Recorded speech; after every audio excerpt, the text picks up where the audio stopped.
little bit of a delay, so. We're ready to run it back here? Yep, let's start over. All right. In 5, 4, 3. All right. Hey, folks, how we doing? Going to get going here on a controller presentation, talk about some new Honeywell technologies. My name is Grant Salmon. I'm one of Brody's Honeywell reps in the area. I'm North Jersey based, covering everything from the Philadelphia market up through New England. I'm joined in the room my colleague Zachary Wendy, who overlap in my territory, Alan Royston, who's covering a little bit to the south of us. So thank you very much for joining us. We're going to run through today some what we think are pretty exciting new technologies. You know, it's not every year that we introduce a new product platform, and that's what we're doing in 2023 here with the Honeywell Optimizer suite of controllers. So let's jump in here. Our agenda for the day will be running through some Honeywell NPI to get started, you know, some new product introductions that we have. Want to make sure everybody's aware of the new stuff that's coming.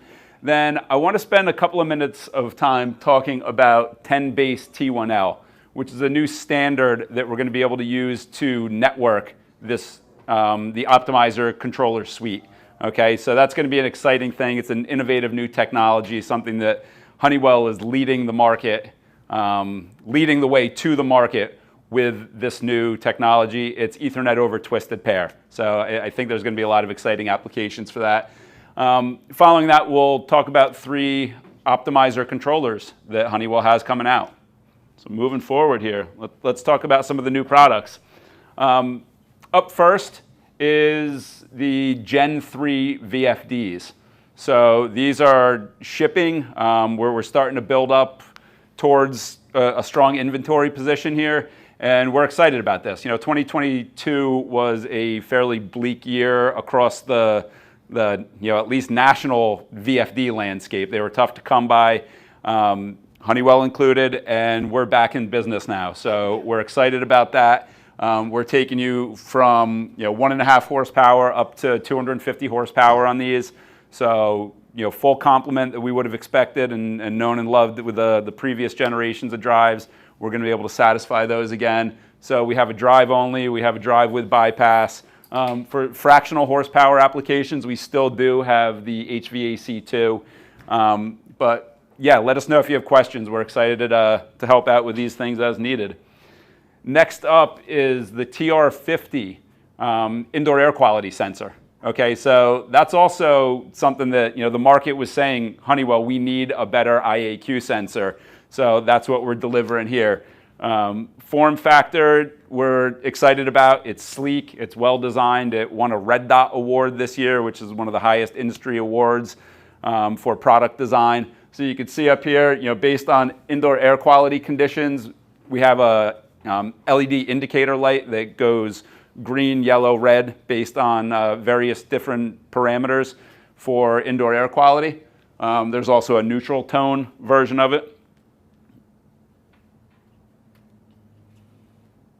Okay, and we have a couple of different variants. There's a 3-point and a 5-point sensor. So the 3-point is going to be your temp, your humidity, your CO2. Your 5-point sensor, we're going to roll those 3 and then roll in particulate matter and roll in VOCs. On particulate matter, that could be PM1, that could be PM2.5, PM10.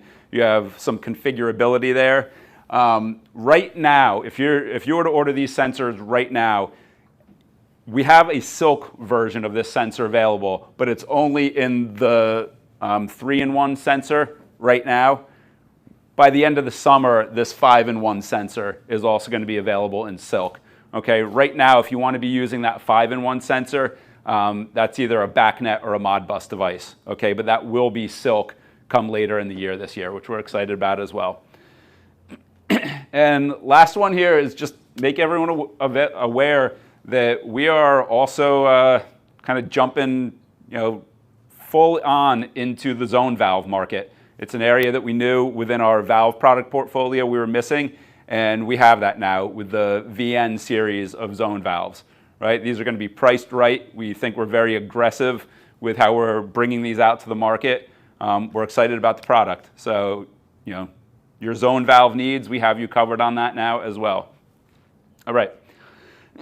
So let's go ahead and spend a couple minutes talking about this 10 base T1L. I wanted to mention this right at the beginning of the controller portion of the presentation here, because this is, in my time at Honeywell, this is probably the biggest innovation I've seen us bring out to the market here. So let's talk about what it is and why we're doing this. All right, so we're seeing market trends right now that are really driving towards IP-based controllers. I don't think this is anything new. We've been talking about this for 5 years or more at this point, but we're now starting to really see specifications are breaking in this direction of going towards IP-based controllers.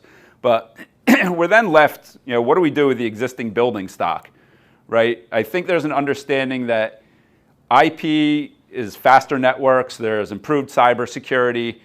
With speed comes the ability to layer in different software services that can help drive either outcomes for customers, based on their custom KPIs. It can help drive sustainability outcomes. We think there's a very strong case that can be made for why you would want to go towards a high-speed IP-based network.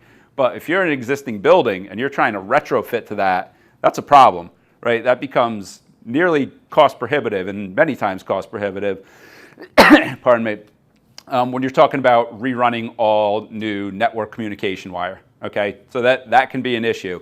10 base T1L is helping to solve for that problem right there. So what do I mean by that? All right.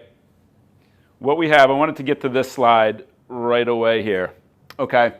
10 base T1L is an IEEE standard that was, I guess, finished up in an IEEE working group in 2019, okay? But we're just starting to see product develop utilizing this standard, really starting now. There's a few industrial applications that have used it, but in terms of commercial controls, this is the first kind of entrance into this market.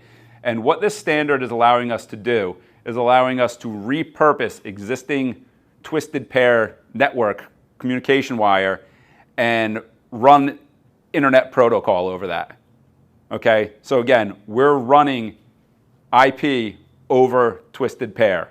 So that existing network that you have there, you might have an existing LAN network, you might have an existing BACnet MSTP network, right? We're gonna have the ability to repurpose that existing bus wire while converting into an IP network, okay? So if your existing bus is communicating at, 38,000 bits per second, something like that, 78,000 bits per second, whatever your network traffic, speed rate is, we're going to be able to boost that up to 10 megabits per second, utilizing the same bus wire, okay? So think about what this could potentially do for a legacy application. If you have a full LAN network deployed, and we can do a controller retrofit and now upgrade to a high-speed network, right? That's a pretty powerful tool that we will now have in our tool bag. All right. I also personally think there could be some very interesting new construction applications for this. And I'd be very interested to hear feedback if any of you folks who are listening are out talking to consulting engineers, what they might think about that concept of using 10 base T1L, Ethernet over twisted pair in new construction, right? Because there are costs associated with category, Cat 5, Cat 6 based IP systems that, frankly, I'm starting to get more feedback on price resistance related to cable certifications, right? And some of these things, like I've heard of some jobs recently that have had, 7-figure change orders in order to verify cable tensions and the angle of the sweep coming into a network switch. Cable having to be repulled because there's specks of paint on it. Right? I think we might have the ability with 10 base T1L to eliminate some of these complexities on the cable certification side. So interested in any feedback you folks might have on that. Talking through this slide just a little bit, there are some notable advantages here with 10 base T1L when we're comparing it to category cable-based IP systems. Right? Specifically, the biggest one right there is our distance between devices that's allowable here. We're tripling what we were previously able to do with a Cat 5, Cat 6 based system. Okay, so we can now have 300 meters between devices. The standard actually suggests we might even be able to go further than that, and we kind of give it the caveat based on environmental conditions, right? So that 300 meters is what Honeywell is certifying these new controllers I'm going to be talking about at. But if you have, different thicker gauge wire, if you have slightly more advantageous environmental conditions, you might be able to go a little bit further with that. So we're saying stick at 300 meters, but the standard doesn't necessarily lock us into that, right? Okay, again over here, we're having the full ability to deploy a IP-based network with this protocol. All right, we're not quite hitting the same speeds. We're not at a gigabit that we're going to be seeing on the new controllers I'm going to be talking about. But at 10 megabits per second, we believe that you're going to have full bandwidth that you're going to need to do everything you want with an OT network here. Okay, so you're going to be seeing this on our VAV controllers moving forward. You're going to be seeing this on our unitary controllers moving forward. You're going to be seeing this on our plant controllers moving forward. We'll talk about that as we go along here. Okay. So let's get to the Optimizer suite of controllers. Optimizer is the new brand name that we have rolled out and that we are moving forward with here. So you're going to be hearing Optimizer suite of controllers quite a bit into the future. The first two products you see on the screen right there. So you'll recognize this one on the right. This is the Spider Model 7 VAV controller. Right? We launched that as the Spider Model 7. In 2024, we're going to be rebranding that the Optimizer VAV controller. Right? We're just kind of rolling that branding into the overall Optimizer suite product family here.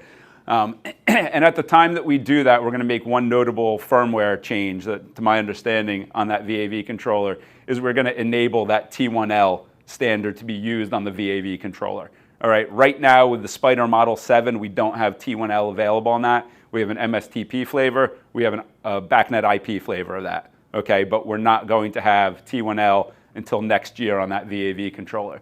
But on the Optimizer unitary controller, that technology is going to be available right now. So let's jump into these controllers a little bit. I'm not going to spend a ton of time on the VAV controller. It's been around the block a little bit, so a lot of folks have already had this in their hands. They've played with them. Smaller form factor, a little bit of a different design in terms of how we've oriented the actuator on this. So I think a lot of people have touched these already. Couple things to call out. We have a field replaceable pressure pickup on there, so that's one that I've heard good feedback on. There's a Bluetooth-based testing and balancing app, so that's another one that we've gotten very good feedback on. When the product launched, that app wasn't quite ready yet. So if you have not tried to use the app, give it a shot. We think it's there now. We think it's a time saver on the job site.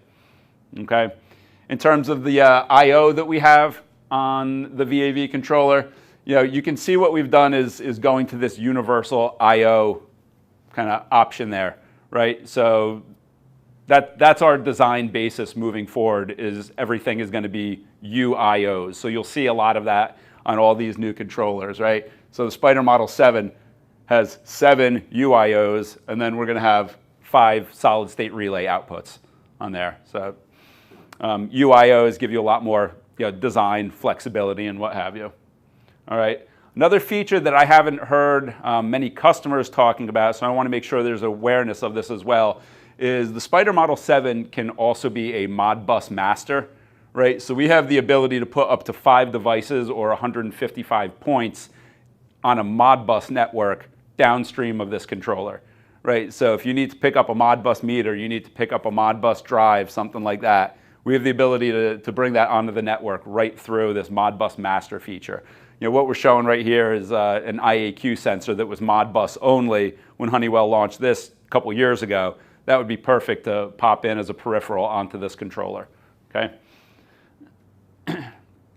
Part numbers, I'm not going to run through this one in the name of time right now, but just know that we have 6 different options are out there at this point in time. This is going to expand when we have the T1L options into 2024. So right now, you'll see that we have a Bluetooth version and a non-Bluetooth version. The Bluetooth is going to be what's required for the app to sync up and to do your testing and balancing. Okay, so give some consideration to that as you're laying out a project. You know, test the app out, try the Bluetooth feature. Let us know what you think about that. Okay. All right, now we're on to the Optimizer unitary controllers. Okay, these are inbound right now. All right, they're Brody will have ample stock of these on their shelves coming up as the summer progresses here. So my understanding is, shipments are coming in right now. We're making them. There's more to come. You're going to see a couple of different things here. We have a large and a small version of this. All right, so ample I/O points is what we believe here. I hope this is rendering well on the video. You can see our universal I/Os that we have on the large versus small versions. Okay, total I/O counts. 16 on the small with 8 UIOs, 4 solid state relays, 4 relay outputs, and then the large is going to be 24 total points. 16 of them are going to be UIOs, and then this similar relay configuration. So if you're looking at the two form factors there, we basically are just adding additional terminals onto the right side of that panel right there, right side of the board. Okay, terminals are all going to be color-coded. Terminals are removable. We think these are features that were required in any new controllers right now, right? We're trying to make these as easy to use as possible. All right, you'll note on the inputs, the resolution is improving, right? So the controllers are getting better. We're getting better in what we can sense and what we can do here. Okay, so 16-bit resolution on the inputs is an improvement from where we had previously been with 12-bit inputs. A lot of the other specs you'll see, I think you're going to be pretty familiar with, right? These are things that we've done for a long time in terms of the types of sensors you can use and whatnot. So this unitary, Optimizer unitary controller platform really is the successor to your unitary spiders, your PUB 6438s. All right, so programmable in Niagara, but this is not a full stack Niagara controller a la a Cyper 30, right? So this is not a Cyper, this is more like a PUB 6438 than it's going to be like a Cyper controller, okay? Specs on your outputs are shown up there as well. Relay outputs, 1.5 amps, inrush up to 3.5 amps. So we think these are the solid specs that we need to make, help make the market here for this controller. All right, in terms of our communication protocols, all right, we have 3 different flavors of the Optimizer unitary controller right now, right? We have a BACnet MSTP version, we have a BACnet IP version, and then we have BACnet IP over T1L. Okay, so let's go back to that T1L for a minute, right? I said this is a standard, it's not a protocol, right? So BACnet IP is going to be your protocol that's utilizing that T1L standard, right? That twisted pair, Ethernet bus that we're now setting up is going to be utilizing BACnet IP as the communication protocol, okay? So you can see the speeds that are going to be available in terms of network communication, 10 megabits to 100 megabits on your standard BACnet IP version. It's going to be using category cable. Your BACnet MSTP, standard baud rates that we always see over BACnet MSTP, right? And then your BACnet IP over T1L, as I referenced earlier, 10 megabits on that bus right there. So we think that's a nice leap forward for us. All right, Silk Bus will be supported on the Optimizer unitary controllers. You can see the list of parts that will be supported up there in terms of wall modules, sensors, and Silk actuators, right? So, no, that's not going away. We're excited to, be expanding, with the TR50 in terms of our Silk offerings.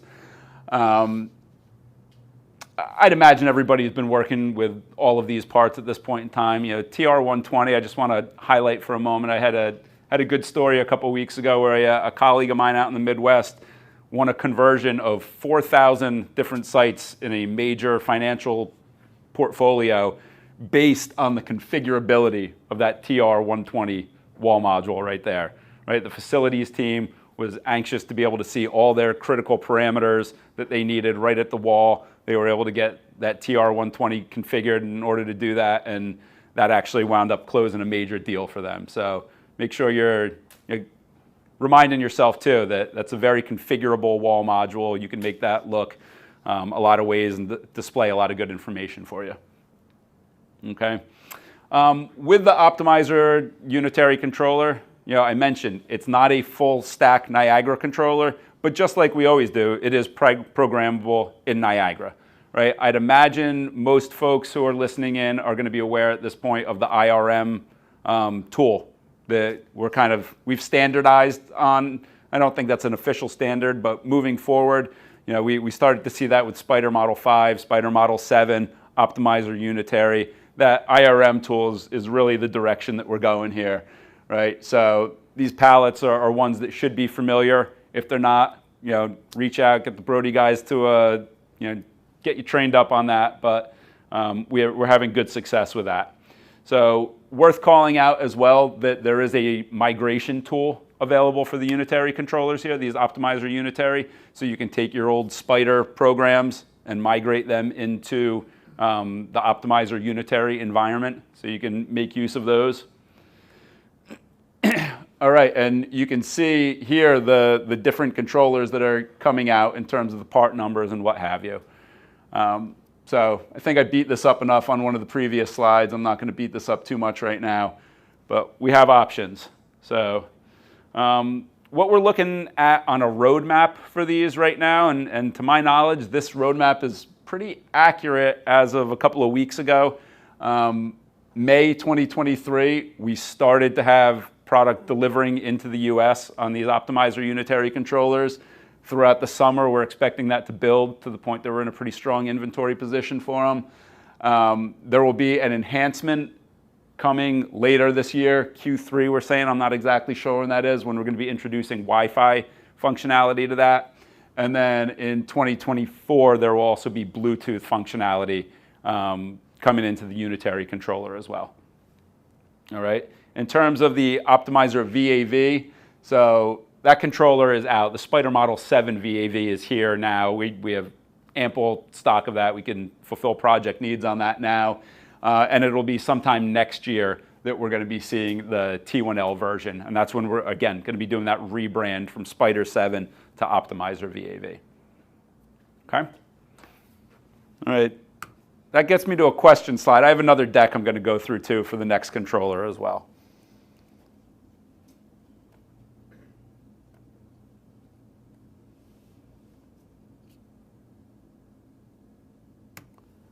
All right, so now let's chat a little bit on the Optimizer Advanced controller.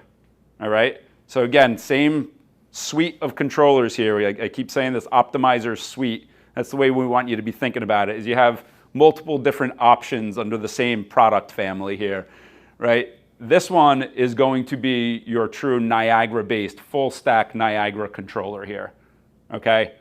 So when I say this, kind of next generation Jace, next generation Cyper 50, right? Just to be very clear too, I have not been given any indication that we are sunsetting Cyper 50s or we are sunsetting Cyper 30s or doing anything to that, that effect, all right? I get that question a lot, with this controller coming out, does that mean no more Cyper 50s? I have not been told that, haven't heard anybody talking about it.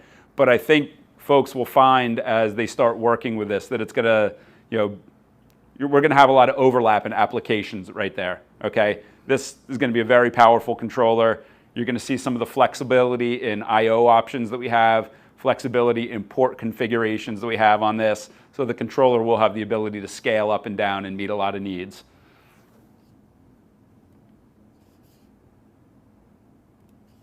All right. Just like we always, what we do with our Niagara products too, open NIC license on it, right? So we're trying to make this a very, very open controller. I like to think that it's just about the most open controller on the market here. Niagara within. So again, think your Cyper 50, think your Jace. You know, we can program with kit control, spider-like function blocks, you know, up to 2,500. Your alarms, your histories, your charting, schedules, tagging, templates, analytics, graphics, and hierarchies. All right, that stuff's going to be all very, very similar to how you've done it in the past. Right, we're right there in the Niagara environment with this. Okay. Major feature enhancement, though, that you'll be seeing is we're going to have a considerably improved upon processor in this controller here, right? So going to be quad core, going to be 64-bit, 1.2 gigahertz. It's 4 times faster than what even a Jace was, okay? So your Jace 8000, we're 4 times, you know, improved on our processing capacity on this controller than what we were on a Web 8000 Jace, all right? In terms of installation, can be rail mounted, can be, you know, just wall mounted through the clips that are, you know, kind of concealable on the back. You can slide them up and install on a wall if you need to. All right, and then I'm gonna hit a little bit more on this on a next slide, but in terms of the Ethernet IP ports that we have, right, standard is going to be that there's 4 IP ports, right? One of them is going to be isolated. The other 3 are going to be for our kind of OT network side there, okay? This integrated gigabit switch on a chip design is going to be, you know, very similar to what we had seen on like Cyper 30 controller platform, right? Where there's essentially, you know, one side of the logic brain on the chip is going to be managing all of our, you know, OT network traffic. The other side is going to be managing our, you know, network interfaces and whatnot, and we kind of decouple those. You'll see, got, you know, a slide or two from here. There will be different configurations in terms of the numbers of ports that we have on this, right? So we can, you know, pick a product that's going to be appropriate to your application, right? You might not need 4 ports, right? That's overkill for a project you might be working on, that we could scale down on that. On the converse, if you need to go big, we can go bigger, right? So some of the other features here, you know, we can enable, disable ports through the software, all right? MAC list filtering is another feature that's still here. We can do cable diagnostics, right? I don't know if that's a feature that's gotten picked up very often. I know some of our, you know, our tech guys, Lou Jones specifically, has been continuously talking about cable diagnostics. So it's an interesting component to me that we can, you know, do some quality checks of the network cabling. We can deploy with rapid spanning tree protocol on this, you know, right from this controller again. All right, you'll remember that from our Cyper 30s. That becomes a very important feature to have in mission critical applications.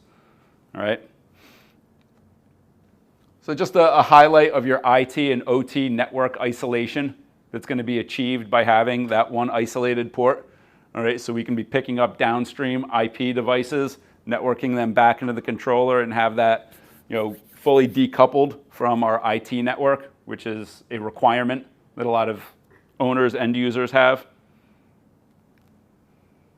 All right, the switch is integrated into the controller, so we like to say that it's scalable. You can expand out the OT network as needed, right? You can build out a larger network into the future. I like to think in a lot of ways that we're providing some future proofing to facilities through this, you know, capability here. Here is a look at our fault tolerant network topology as deployed with rapid spanning tree protocol. All right, this controller can act as the root bridge of your RSTP configuration here. Right, your root bridge and your port can be configured for their priorities. Okay, configurable BPDU timing, supports IEEE 802.1W, and can provide port role indication. All right, so we're giving you everything you need to deploy that redundant network with this controller right here. All right, so excited about that as well. All right, again, you're connecting and your connections into the OT network in the building. You have no problem picking up IP devices here. I think that's kind of intuitive at this point, but you know, pick up that meter, pick up that drive. We can bring them onto the network right through this controller. Beta testing on this, just to give you guys a little bit of an idea on that, we're starting to see, or we're expecting to see beta units rolling out on this controller, I think within the next month or so. All right, in terms of protocols that are available here with the Optimizer Advanced controller, it's your standard stuff that we know and love here. It's your BACnet, your Modbus. We can deploy in Fox S, as we were able to do with the Cyper 30s, and all of our Cyper controllers, right? So if you need that extra layer of encryption, of cybersecurity, we can fulfill that. Can deploy in HTTP, HTTPS, MQTT. So we can facilitate that direct cloud connection, to a third-party cloud environment via MQTT protocol, if that's something that becomes a requirement of yours. All right, network security, Fox S. We love deploying our controls networks in that manner. BACnet Secure Connect is something that I've heard more about than I've actually seen anywhere. To tell you the truth, at this point, I haven't really seen it being deployed, but it gets a lot of energy. I think the way that we can handle an encrypted network with Fox S is a little more elegant than BACnet Secure Connect right now. So we can meet these encrypted requirements with this controller, right? If you run into those. All right, facilitating secure communications with Fox S protocol. From the advanced controller to another advanced controller, Workbench to an Optimizer Advanced to a supervisor, or a browser to the web server on the Optimizer Advanced controller. All right, there's a built-in firewall, which we also find is meeting specifications and is a very important thing here, right? So we can software configure the access to these ports. All right, we can open, close them, and configure security rules right within the controller right there. Okay, so we can use that feature to monitor, control our incoming, outgoing network traffic, and we can set those rules. All right, legacy protocol integration, right? So we can think of this Optimizer Advanced controller as taking the role of that Jace controller in many or most circumstances here. So our ability to do integration to legacy protocols is going to be identical to what we would be doing with a Jace. All right, no difference with what we have in this controller right here. All right, now one of what I think is one of the best new features that we're showing on the Optimizer Advanced controller is a new suite of I/O modules that will be available. Listen, panel bus has been around for a long time. It's done us well. I do certainly hear that people are looking for a more modern aesthetic on our I/O modules that we have, right? So we're delivering that with the Optimizer Advanced controller here, all right?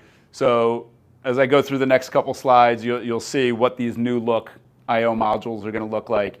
We can go up to 16 expansion modules with up to 16 points per module for 256 total. And you'll see the way that they can clip onto the rail is pretty neat here. All right, that's just a good look at a board with the controllers and the I/O modules.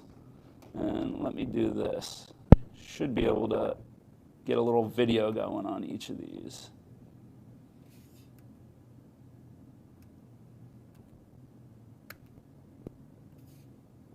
No audio on the video, but you can just get a good look at a technician performing some service, doing some replacement on these I/O modules, designed to be easy to work with. They just kind of clip on one next to the other, so it's an easy install.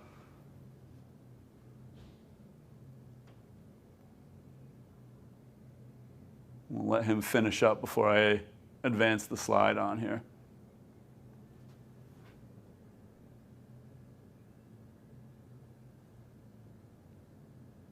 There you go.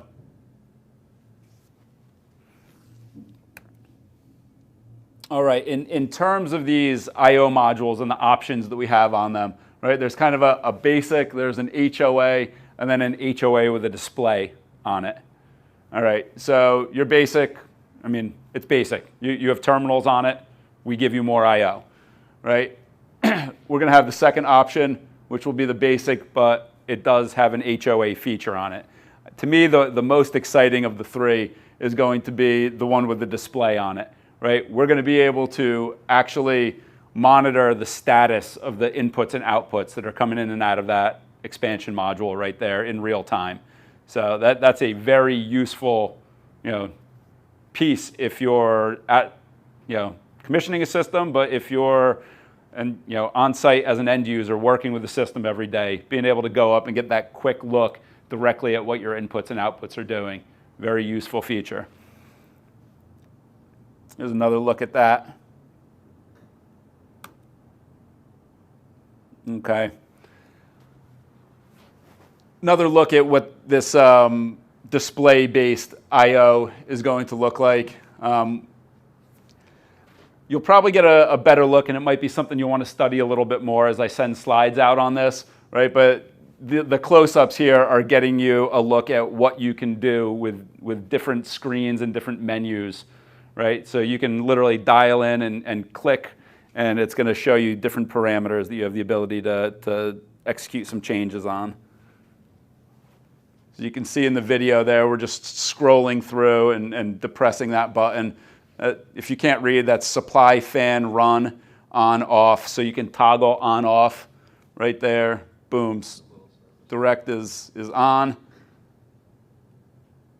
Okay, so they're making changes to each one of those inputs and outputs right from our selector dial right there. It's a very useful feature.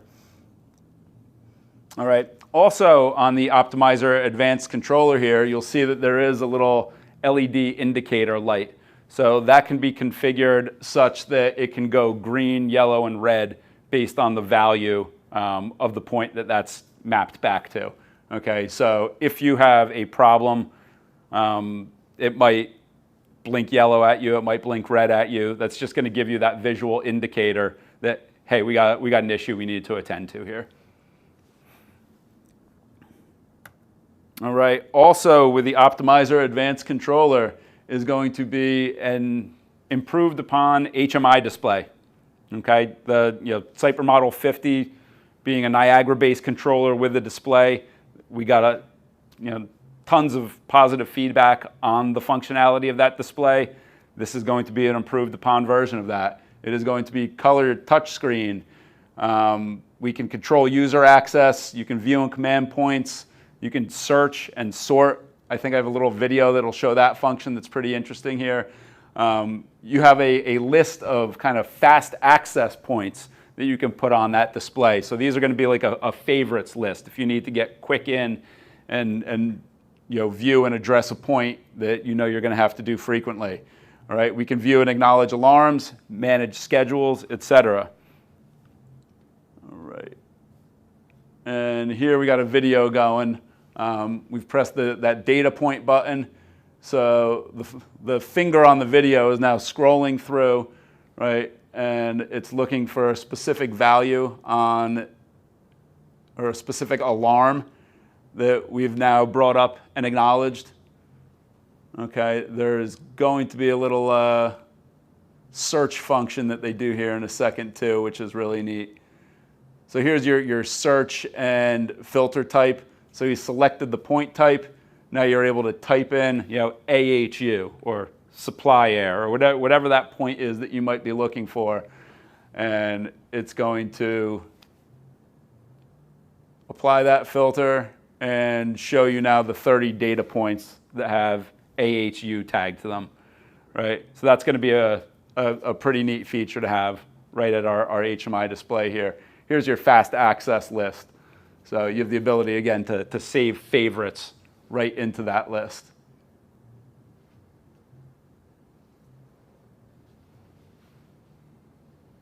Okay, so moral of the story here, we like this. We think this is an improved upon display. We think this is going to be a bit of a game changer with how people can interface with our system. All right, just like your Cyper controller's built-in web server on the Optimizer Advanced controller. Okay, so nothing's changing on that front. It can also be used with one of the other HMI displays that Honeywell makes, right? If you need to go with a 7-inch, 10-inch, something a little bit bigger, that's no problem. We can accommodate that as well.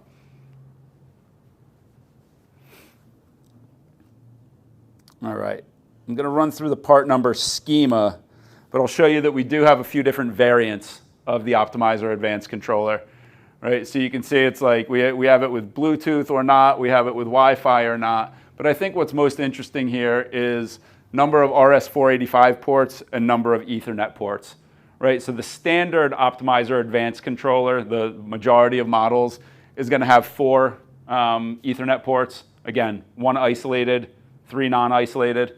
Okay, but we do have a smaller kind of de-featured version that has 1 isolated and 1 non-isolated. All right, on the the same front there, you can see the number of RS-485 ports that we have available. It's 3, 3, 4, then a smaller one that has 2. So you can see that we're going to have allow you to do some expandability and scalability based on that. Okay. Timeline on this one. All right, end of the summer this year, is what I'm showing as a launch. I'm not quite positive what that means, if that's like my beta test is kind of going to be in progress at this point. It's June already, so to my knowledge, the beta tests haven't been completed yet. I think Frank would know if the beta tests had been completed at this point. So I'm expecting that August is probably when we're going to start shipping beta models or be working through that beta program. Towards the fall of this year is when you're actually going to be seeing them in shipping in some quantities, and then the I/O modules to follow a little bit later in the year this year. Okay, so that's where we're at. Exciting new stuff, to us guys. It's it feels like everything has been built with purpose, right? We're all together in one product family now. I think the look and feel, the functionality, the advantages that the end user will have to be able to use some of these features, with the improved HMI, with these improved I/O modules. I think that's going to be very interesting. One thing I didn't call out, let me just backtrack a little bit.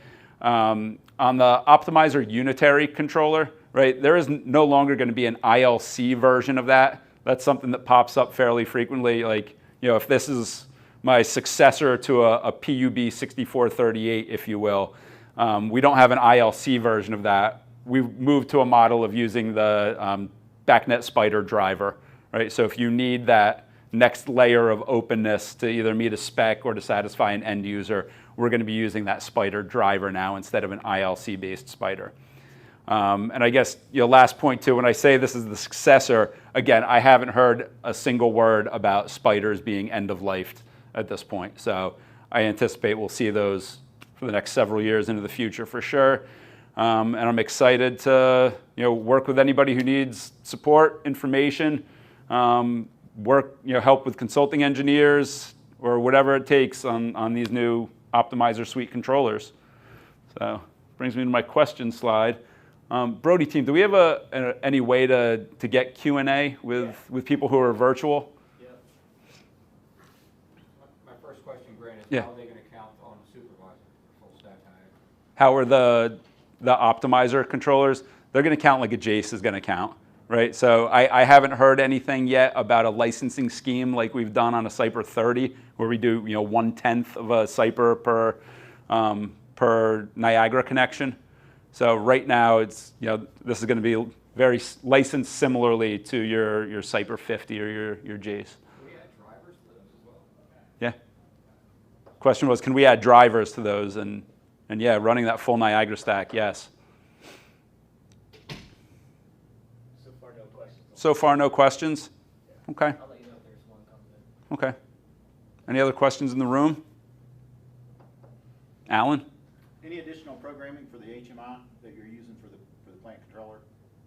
I'm sure there will be some additional programming. I haven't seen what that looks like yet, having not physically worked with one at all. Yeah, there must be.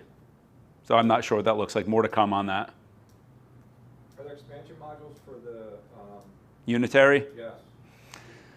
Right now, so the question was, are there expansion modules for the Optimizer Unitary controller? Not right now. My understanding is they're on a roadmap. We're going to be seeing those. Right now, our option on I/O expansion would be to use a Modbus expansion I/O module. So, yeah, I wish I had a better answer on that. I wish I could tell you, hey, we're compatible with Silk I/O or something like that, but it's not right now. I think the large point count, your 24 point count and your large number of UIOs helps quite a bit in terms of flexibility. But no, I don't have I/O expandability there yet. I don't know about that. I mean, the Cypher 50 has plenty of I/O, but they're using that as, Sure. still adding expansion to that. Yeah, sure. Have you seen any pricing that compare the MSTP, the IP, and the T1Ls yet? I haven't on the Optimizer. Actually, I think that might be identical. I don't know if you guys can fact check me at all on that, but I think we're at the same price point on all of those. Even T1L? I think that's the same. I think that T1L is the same price as your BACnet MSTP and your IP version. With the T1L, there's a little adapter. Correct. Good call, Alan. So T1L, there is one other component you'll need. There's a network adapter that's going to take that twisted pair bus and convert it into category. So is that included with the controller? No, that's a separate part. It's an adapter. But you need one. You don't need one per controller. You don't need one per controller? No, it's not one per controller. It's, you need an end-of-line resistor, right? It's something at the end of the line that you need that, yeah. Okay, so you need one at the beginning and one at the end. No, you only need one. Just one at, The one spanning or, yeah. Okay. All right. Any other questions? any lawn on the, Question was, any lawn on the roadmap at all? but just know that it's supported on the Optimizer Advanced. For existing. I believe lawn is supported on that. Let me just flip back to that slide real quick. What was that? You need some kind of a lawn adapter to do that. Yeah. So I don't know. Maybe that's conspicuous by its absence on this list, Frank. Let me follow up on that. That's why I asked. Yeah. Let me follow up on that. What, if we have an adapter coming, or what a LAN integration would look like on this controller. Good point. Any other questions? How is the I/O connected to the advanced control? How is the I/O connected to the? If you're not directly connected, is it a special cable? Is it just? It is directly connected, right? But you saw them route onto the. That was cabling to go down. Correct. What's the I got the cable? unitary pricing if you need it. I got the unitary. Okay. All right. Okay. So if you remotely mount your I/O, Yeah. how do you connect it? I think that's going to be over 485. Yeah. Correct. And then Zach, the pricing, are you showing the same price for? I'm showing BACnet MSTP will be in the 800 list range and 938 for the IP. So Okay. $120 difference. Okay, so there is a slight difference there. Yeah. I like your answer. Yeah, slight. So originally when Spider Good. 7s came out, Yeah. they were the same price. Correct. I think you guys adjusted your price. I think you're right about that. Yeah. And you're adjusting it again. But isn't that the power of the T1L is that you wouldn't have lawn, that you would bring it over to, Yeah. so I wouldn't think that they would do a lawn. So, Frank, Alan's comment here too is, in terms of LAN, right? T1L might be our path out of that LAN network, right? So I think that might be what they have envisioned. I get that that's not applicable in every legacy case that we're dealing with, but that might be what's on the engineering team's mind here, is those LAN projects are going to get flipped over towards T1L and brought in that way, reusing that LAN bus. Okay. Any other questions?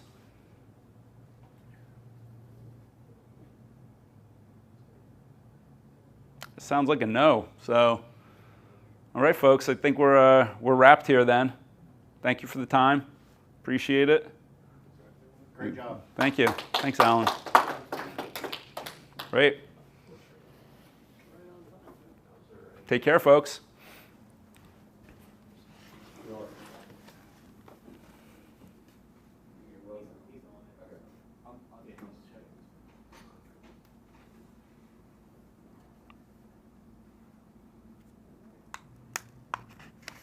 Really surprising me about the IO modules. That surprises me that there's none there.